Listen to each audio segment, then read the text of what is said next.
jumpa kembali bersama dengan Ibu dalam kesempatan hari ini. Salam sejahtera bagi kita semua. Sebelum kita memulai pembelajaran hari ini, marilah kita berdoa agar pembelajaran kita hari ini diberkati oleh Tuhan Yang Maha Kuasa. Pada kesempatan ini, Ibu akan menyampaikan pembelajaran kelas 5, tema 2, udara bersih bagi kesehatan, subtema 1, cara tubuh mengolah udara bersih, pembelajaran ketiga. Tujuan pembelajaran yang akan anak-anak capai adalah 1. Siswa dapat menjelaskan informasi terkait dengan menggunakan kata tanya apa, siapa, di mana, kapan, mengapa, dan bagaimana. Yang kedua, siswa dapat menjelaskan makna tanggung jawab sebagai warga masyarakat. Yang ketiga, siswa dapat mengidentifikasi jenis-jenis usaha dan kegiatan ekonomi di sekitarnya. Nah, anak-anak, pada pembelajaran yang lalu kita sudah membahas tentang sistem pernapasan manusia, bukan? Iya, manusia bernapas menghirup oksigen dan mengeluarkan karbon dioksida melalui hidung. Semua makhluk hidup memerlukan oksigen untuk bernapas. Anak-anak, oksigen tersedia melimpah jika lingkungan kita bersih dan banyak tumbuhan hijau, sehingga menciptakan lingkungan bersih dan banyak tumbuhan hijau adalah salah satu tanggung jawab kita semua.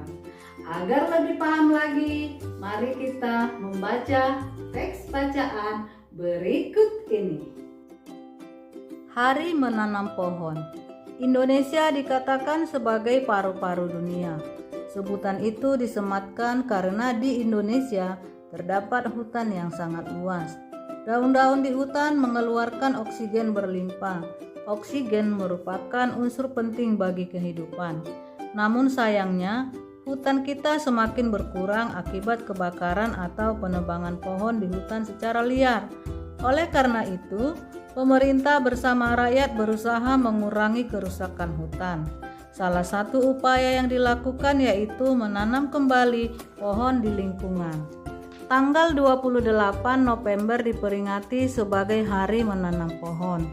Peringatan Hari Menanam Pohon pada tahun 2015 diawali sejak tanggal 26 November. Presiden melakukan penanaman pohon di Taman Hutan Rakyat Sultan Adam, Kalimantan Selatan. Ada 10.000 pohon ditanam di hutan itu. Pohon yang ditanam pun bermacam-macam, termasuk pohon-pohon yang buahnya dapat dimakan. Kita dapat berperan serta untuk mengembalikan paru-paru dunia. Menanam pohon tidak hanya dapat dilakukan di hutan, kita dapat menanam pohon di lingkungan sekitar kita. Semakin banyak pohon di lingkungan kita, semakin banyak pasokan oksigen bagi kehidupan. Anak-anak, kalian sudah membaca teks bacaan yang berjudul Hari Menanam Pohon? Anak-anak agar lebih tahu memahami informasi terkait dari bacaan, lengkapilah peta pikiran yang ada pada bukumu halaman 24 menggunakan pertanyaan apa, siapa, di mana, kapan, mengapa, dan bagaimana. Anak-anak, menjaga lingkungan sekitar dengan cara menanam pohon merupakan salah satu tanggung jawab kita sebagai warga masyarakat. Semua warga masyarakat mempunyai tanggung jawab dalam menciptakan kenyamanan dan keamanan lingkungan. Menurut Kamus Besar Bahasa Indonesia, tanggung jawab adalah keadaan wajib menanggung segala sesuatu.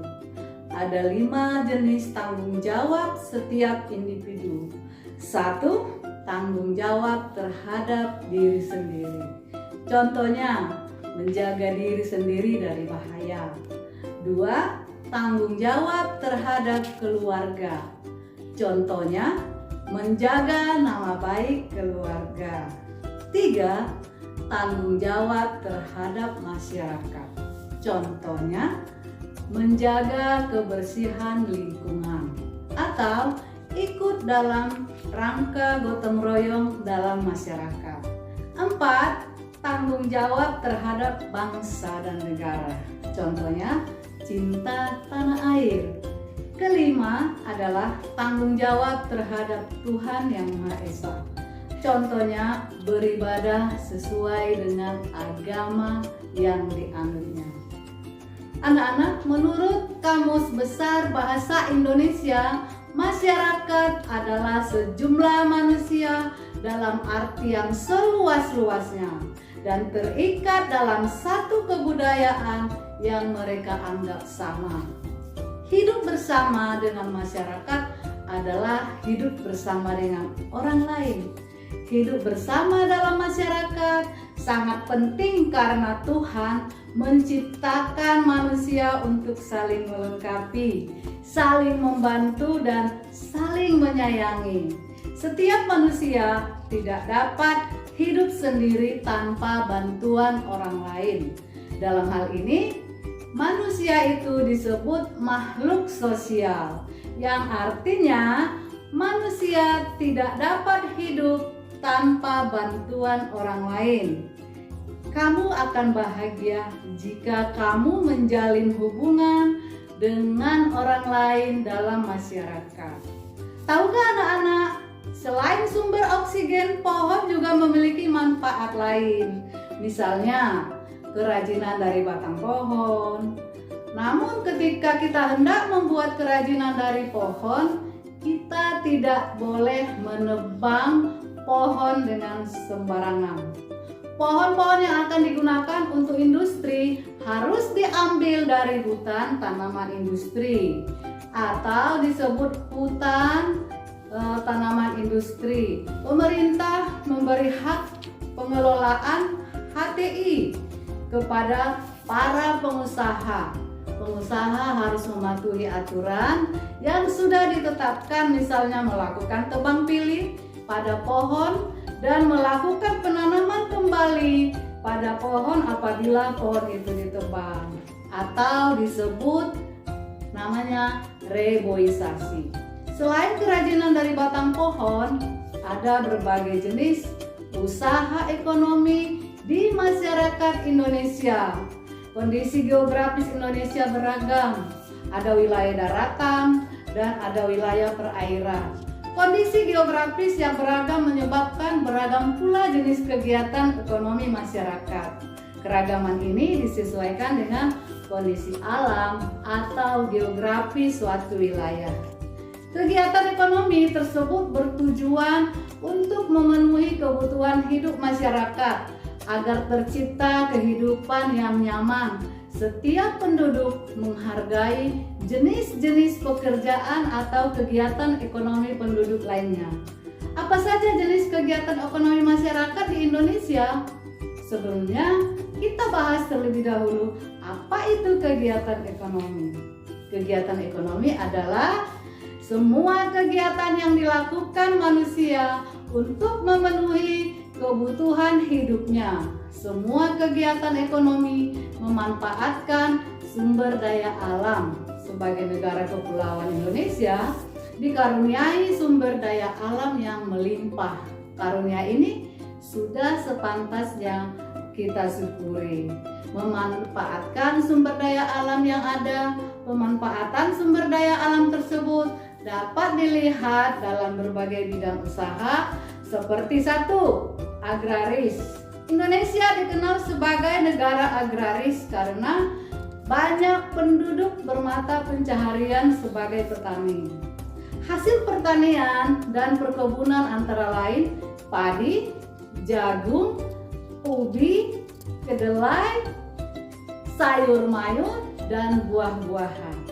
Hasil peternakan yaitu peternakan adalah suatu budidaya hewan yang diambil hasil berupa daging, telur, dan bulu.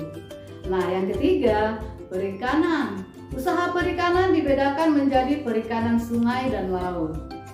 Kemudian hasil pertambangan. Pertambangan dapat dibedakan sebagai berikut, yaitu mineral logam dan non-logam atau bahan bakar.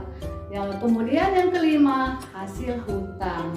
Hutan Indonesia berupa jati, meranti, ulin damar, dan rotan. Nah, yang keenam yaitu perdagangan. Kegiatan membeli barang dagang dan menjualnya kepada konsumen adalah jenis perdagangan. Ekspor adalah usaha menjual barang dari dalam negeri ke pasar luar negeri. Sebaliknya, impor adalah usaha memasukkan barang dari negara lain ke pasar dalam negeri. Kemudian yang terakhir, yang ketujuh, yaitu perindustrian. Perindustrian adalah kegiatan mengubah bahan mentah menjadi barang setengah jadi atau barang jadi. Bahan mentah diperoleh dari melimpahnya sumber daya alam. Usaha industri dapat dilakukan secara perorangan atau kelompok. Usaha industri dapat dikelompokkan yaitu industri rumah tangga, industri sedang, dan industri yang besar. Yaitu seperti contohnya industri di Indonesia adalah industri makanan dan minuman, industri kosmetik, industri obat-obatan, industri garmen, dan industri elektronik. Nah, anak-anak, sungguh menarik bukan? Demikianlah pembelajaran kita hari ini. Jika ada tutur kata ibu yang kurang berkenan, mohon dimaafkan. Sampai jumpa. Dan Tuhan memberkati.